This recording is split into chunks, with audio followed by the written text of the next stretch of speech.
Stormborn by Black K. Cat. Chapter 17, Second Movement. Leitmotif for the storm's left hand.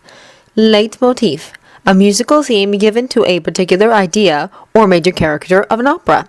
Naruto's back is still pressed flush against the wide old trunk behind him, but he's seated on the branch now, arms curled around Sasuke's shoulders as Sasuke kneels as close to him as he can get, until Naruto is practically in his lap. This close, Sasuke can feel the warmth of Naruto's breath stirring his hair, and from where his forehead is pressed to the curve where Naruto's throat meets his shoulder, he can feel the thrum of blood racing beneath the skin. They've been this close before, in sparring or in the wrestling matches back at the academy or on missions when they either tripped or were thrown into each other, but Sasuke has never actually had the time to appreciate it before. In fact, he can't even remember a time when he was this close to anyone, outside a handful of one-night stands on missions that were unfulfilling. Sasuke had tolerated each one, but not enthusiastically, and whatever physical attraction there had been waned quickly. But like this, pressed close to Naruto with familiar, long-remembered fingers, sporting new calluses and larger than his recollection, but still familiar all the same, sliding through his hair, Sasuke thinks that maybe this is what was missing those few times. Emotional connection. Much as he might have scoffed at such a notion 7 years ago, there are only a few people Sasuke has ever allowed himself close to, and fewer that he'd claim connection to. And of them, Naruto is the only one with whom he's ever actually wanted a tie. He wants that more than ever now, something unbreakable and unchangeable, something that won't stretch or break or fray to bind them together in a way that's inescapable. 7 years he's been searching, ever since that very first day waking up in Konoha that might as well have been empty to his eyes. 7 years, an entire world of difference in himself from the surly, revenge-obsessed child that he used to be, and this time he's not letting Naruto go. Naruto stirs slightly against him, shifting limbs and resettling, and the arm around Sasuke's shoulder curls just a faint bit tighter, the fingers in his hair smoothing through spiky locks one more time before sliding down to the curve over the nape of his neck. Sasuke doesn't move despite the subtle signs that this is coming to an end. If anything, he presses forwards more, lets Naruto take more of his weight to pin him in place, and tightens his grip where his arms are wrapped around Naruto's waist. "Tame," Naruto huffs at length, soft but still clear, and Sasuke can feel the words in his chest even as they escape into the air. "This is awesome, but there's a small army after us right now. We should move before they find us." "After you," Sasuke corrects, just to be a contrary, and because he will forever deny the curl of sun-bright heat that rises in his chest at Naruto admitting to liking their current position, even if he uses infantile words like awesome, which is nowhere near accurate as a descriptor, and Sasuke is offended by the implication that this can be summed up with any words, though he still doesn't move, and it's fine. Friend agreed to distract them. He grimaces slightly at having to use that title, but the pain in my butt who I am vaguely obligated to be courteous towards is rather a mouthful, and could possibly be misconstrued. "Sasuke!" Naruto sounds mildly alarmed. "This whole thing was supposed to be a secret!" Sasuke rolls his eyes. "Before or after they dispatched that small army to bring you in?" he asks dryly and grunts when Naruto punches him in the shoulder. "Dob. I didn't tell him anything, just asked him to lead them away. He used to be rude, so knows how to keep them occupied." Naruto stiffens at that, but Sasuke doesn't let himself react, and after a moment he forces his body to relax once more. One hand slides through Sasuke's hair again as the blonde sighs, an edge of clear aggravation to the sound. "Tame," he mutters again, but his fingers are gentle. "Haku is going to kill me. How did you manage to get through both levels of my disguise?" "Both?" Sasuke finally raises his head, arching one brow to make his disbelief even clearer. "You mean the mask and the contacts?" Naruto rolls his eyes at him. "No, I mean..." He hesitates, then huffs out a short, sharp breath and explains. "Yoko was the first slayer. Anyone who was looking deeper was supposed to find out that Yoko was actually Uzumaki Arashi and then stop looking. But you've always been stubborn, I guess." Sasuke blinks, the final few pieces sliding into place. Somehow, it's not nearly the surprise it should be. Naruto was always boasting he'd beat Kage someday. He just let everyone assume he meant Hokage. I didn't, he admits after a moment. I just saw you with Aruga. You can't hide everything, especially when you're with one of your precious people. I had it pretty well when I was with you, Naruto grumbles, and Sasuke feels another of those sunbursts of heat in his chest at the backhanded admittance that he's precious to Naruto. He'd known that, but he hadn't understood it. But he's hardly about to say that, so he covers the flicker flare of emotion with a scoffing and a soft thump of his fist against the side of Naruto's head. That, he says witheringly over the sound of Naruto's wounded offense, was for that stupid conversation in the market, dead last. I'm a Kage! Naruto protests, rubbing the side of his head with a glare at Sasuke. It would probably be more effective if he wasn't fighting a grin, and if Sasuke wasn't quite so distracted by his stupid blue eyes. You can't call me dead last anymore, Timmy! Sasuke gives him the look that deserves, because he most certainly can. Is his only acknowledgement. But he shifts slightly, settling back on his knees, though he keeps his hands curled tightly around Naruto's waist. He's not taking the chance that Naruto will run halfway through the conversation, because he wants answers. More than that, he'll never allow Naruto to run from him. Not again. Explain, he orders. He can all but see Naruto debating whether or not to play dumb and misinterpret his question. But thankfully for Sasuke's patience, he gives in with another huff and says flatly, Danzo is rotten. Sasuke considers what he knows of Sai's past, and Danzo's actions up to and including Sai being assigned to Team 7 in order to find and subdue Naruto, or kill him if that proved impossible. Yes, he can believe that. But he gets the feeling it isn't the whole story, and arches a brow at Naruto to prompt the rest of it. Naruto hesitates. He bites his lip and looks away, and Sasuke feels something cold wrap around his chest, banishing even the warmth of Naruto's proximity. Naruto? He demands. Because even when hiding, Naruto has always been straightforward. Even when sidestepping an issue, his childhood, his loneliness, his burden as Konoha's Jinchuriki, he's never avoided it like this. It's worrying. Another second of silence, and then Naruto looks back, something like pained resolution in his eyes. There's so much, Sasuke, he finally says, his voice tired and hurting and hopeless. He was the reason Uzushio was destroyed the first time. If Danzo hadn't found Uzushio's weaknesses and given Kiri away around the barriers, my people would all still be alive. He destroyed the original Akatsuki organization, which was supposed to bring peace, and... He trails off, closing his eyes and dragging his hands through his long hair, and he looks back once more, meeting Sasuke's eyes squarely. Sasuke... He stops again, and the helplessness is back full force, something Sasuke has never seen from Naruto before, even in the worst situations. Reaching forward, Sasuke cups Naruto's cheek briefly, then slides his hand under warm, soft hair to gently grip the back of his neck and pull him closer until their foreheads are resting together and they're breathing for each other. Dope, he murmurs, and the familiar insult carries more affection than any regular endearment could. I'm listening. Just say it. Already there's a sinking weight within his chest. It's going to be bad, whatever it is. Naruto breathes out, breathes in again, and says very softly, 12 years ago, the Uchiha clan was planning a coup to regain power in Konoha, since they felt like they were being ostracized by the rest of the village. The Saindame and Danzo caught wind of it. Sarutobi wanted to find a diplomatic solution, but Danzo didn't. He went behind the Hokage's back and he used Itachi. Sasuke finishes when Naruto doesn't, because he can see where this is going. Moreover, he saw where it went. He remembers the blood and bodies and his brother standing over him, face Uchiha blank, but for his wild eyes. Looking back on it, Sasuke had always thought that the madness was what caused the massacre. But what if it was the other way around?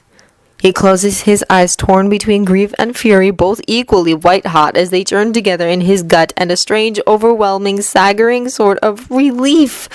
By all rights, he shouldn't be feeling that, shouldn't even think of it. Because no matter the cause, Itachi still committed the crime. He still killed everyone, even their parents, slaughtered an entire clan in the space of one night, but it wasn't his decision. He was following orders the way he always did. Orders from the wrong person, perhaps, but there had to be a reason for that, some sort of explanation why Itachi, who disliked violence, would conspire with Danzo rather than Sarutobi, who had no taste for senseless killing. A reason why Sasuke alone was spared that night, and the sinking sensation turned to a rock in Sasuke's stomach as he realizes the two are more than likely related. Leveraged, he thinks, and feels sick, and he's hardly innocent, has been a shinobi since he was 11 and a part of Anbu since he was 15, but this was an entire clan! A clan of Konoha, from the elders right down to the infants, and Sasuke pulls in a shaking, shuddering breath, the ache in his lungs telling him that he'd forgotten how to for a long moment. A soft sound slips out of his throat without his dazed brain's approval, something low and wounded and almost animalistic, and his hands ache where they're clenched tight around Naruto's sides, though the blonde has yet to complain. Sorry, Naruto whispers into the still air between them, and Sasuke can tell from the rawness in his voice that he really is. Sorry to be the bearer of such news. Sorry for Sasuke's loss. Sorry for the emotional turmoil he's inflicted with a handful of unassuming words. Sorry, Sasuke, I'm so sorry. He winds his arms around Sasuke's shoulders again and pulls him in even as he leans back against the tree trunk, letting Sasuke fall against his chest. It's good. Like this, Sasuke can pretend, if only to himself, that he's being held against his will. That Naruto initiated this hug, and he had no part in it. That he doesn't want the comfort of touch, of another person's warmth, of Naruto's heart beating a steady tattoo beneath his cheek. He can pretend, can put on a mask, but in the darkness of the nighttime forest, Sasuke lets himself grip Naruto just as firmly in return, lets himself cling and press his face against Naruto's chest, and breathes in the sea air and sun wind scent of him, and mourn for his older brother the way he's never allowed himself to do before. Can you see anything yet? Ao grunts in disgusted aggravation, not even bothering to activate his Byakugan. Again, more than likely, the view hasn't changed at all, just the way it hasn't over the past 5 days. No, Chojuro, I can't, he snaps, wishing to be anywhere else, with anyone else, preferably back in Kiri guarding the Mizukage like he's supposed to, rather than trapped on a small boat in the middle of the ocean, chasing rumors and unable to escape the company of one of the most annoying men, if he can even be called such, in existence. Waving a hand, he glances toward the heat-haze blur stretching out on the right like some sort of wall, completely obscuring whatever's behind it. Whirlpool country going by the map, not that one can tell by looking at it. My eyes see chakra, not through chakra, and when I look at that, all I can see are sparkles. He grimaces at that last word, disgusted with his own abilities and the barrier equally. Chojuro adjusts his glasses, seated cross-legged on one of the lashed crates of fish that are the only productive part of their mission so far. However, Ao has a sneaking suspicion that Mei will not be impressed when presented with several 100 pounds of fish under a preservation seal, rather than the answers about Whirlpool that she sent them out for. I see, I think, he says nervously, and Ao rolls his eyes and bites back the sharp reprimand that wants to come out. After almost 12 years under Terumi Mei's constant death threats, reining in his tongue has become something of a habit, even when she isn't present, though it admittedly sometimes escapes him. Possibly that's why she assigned him to this mission in the first place, though Ao would like to think his Mizukage isn't quite as petty as that. She knows his opinion of Chojuro. And then Chojuro opens his mouth to add something else, and his breath comes out as a cloud of white fog. Ao stiffens, leaping to his feet as he draws a kunai. But before he can move, there's a whirl of even colder air rush of chakra, and the water beneath the ship surges upwards to trap them even as it turns to solid ice. Wood creaks dangerously at the sudden change in temperature, and Ao spares a brief thought to pray for the integrity of the hull, even as he throws himself towards the dark figure just landing on the deck. The attacker doesn't move, though, and Ao recognizes the distraction for what it is. Half a second before, something bright and glittering and utterly blinding sweeps through the air around him. Cursing, he falls back to where he can feel Chojuro's presence, still and wary but steady, and blinks rapidly in an attempt to readjust his eyes. When his vision returns, it's to the sight of that same dark-haired figure still standing by the railing, breath emerging in us, with 4 more strange shinobi grouped around him. In the air above them, beetle-like wings beating so rapidly as to be a blur, is another shinobi, likely the one who dropped that blinding powder over their heads. "They're wearing hitayate," Chojuro breathed, sounding stunned even though he has Hiramakari in hand and ready, and Ao takes another look. Those are indeed hitayate, and the tight spiral within a circle is a familiar symbol, though he hasn't seen it in a very long time. Not rogues, apparently. Or missing nin. 12 more below deck, the redheaded Kunoichi in the group says, her gaze slightly unfocused in a way Ao is entirely familiar with. A censor then. Plus these 2 and the idiot hiding behind that crate over there planning to do something stupid. Ao risks a glance, and sure enough, one of the brasher jonin catches his look and winces. He just barely keeps from rolling his eyes. In his day... Underhanded as always, the young man?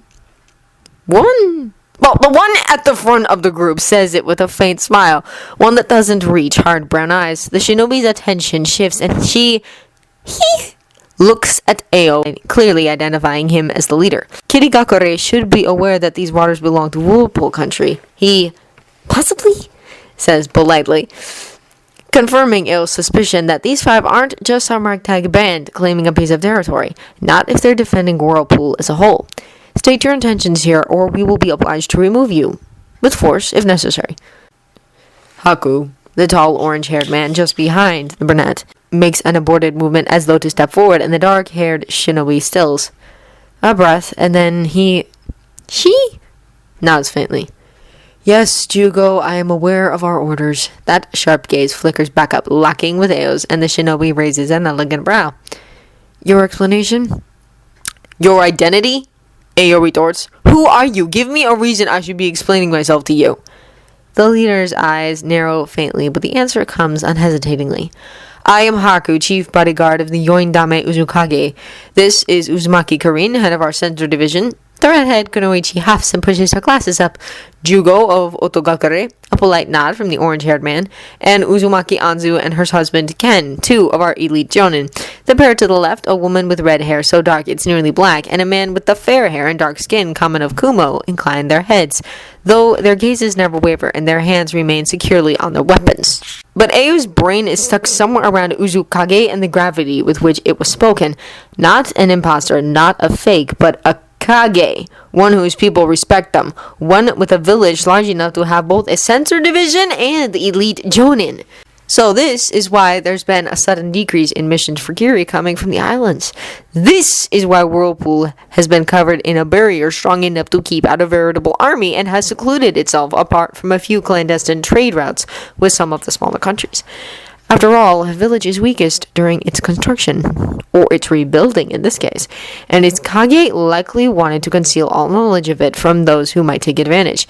And given that it was Kiri that destroyed Uzushio Kakure the first time, Ao has a wince, realizing that this is not, as he had first thought, an overly antagonistic approach to peaceful observation, but an entirely understandable reaction after the last time Kiri entered Whirlpool's waters. We're not here to fight, Chojiro says, stepping forward and raising his hands peaceably. Mizukake-sama was worried about the state of Whirlpool country after its sudden withdrawal from the rest of the nations. She feels responsible for its state, given... He trails off looking awkward, clearly uncertain how to broach the subject. Given that one of her predecessors was the reason that Whirlpool lost its main line of defense when he raised Uzushio, the older woman finishes for him, her mouth a tight, flat line. Ao studies her, and at her age, she was likely a child when Uzushio fell, maybe even a genin or a newly minted chunin. He swallows the sharp pang of regret and forces himself to nod. Yes, he agrees. Mizukaki-sama wishes to right Kiri's wrongs, no matter how old. She sent us for that reason. We mean no harm. With a buzz of insect wings and a soft thump, the green-haired Kunoichi, the only one not introduced, Aono, his eyes narrowing in sudden suspicion, lands on the railing, easily balanced despite the sharp angle of the tilted ship. They're telling the truth in case you were worrying, she offers cheerfully, though her eyes are sharp as they flit from one Kiri shinobi to the other. She alone, Ao realizes, sports a slightly different hitayate than her companions. It still bears Uzushio's spiral, but there are 6 wings and a line like a half-curled tail emerging from the surrounding circle, evenly spaced and carefully drawn. Not the kind of thing done with a kunai in a fit of creativity. It means something, obviously, but Ao suspects this isn't the best time to ask. Haku looks at her for a moment, then looks away, but the tension has mostly eased from his shoulders, and he takes a step back. Whirlpool is well, he says, lifting his chin, and there's something like challenge in his eyes, though his words are perfectly polite. As your Kage will see in a week if she is attending the Chunin exams. Please, next time you come on a diplomatic mission, give warning so that we can greet you properly. A swift, flowing gesture, and the ice holding the ship in place shatters with a sharp crack. The green-haired Kunoichi launches herself off the railing, even as the others leap over the side, and in less than 10 seconds, all 6 have retreated through the barrier, leaving the Kiri shinobi scrambling to find their footing. Both, Ao thinks a little sourly, on the rocking ship, and in a far more general sense. He can't even imagine what May will say when she hears about this.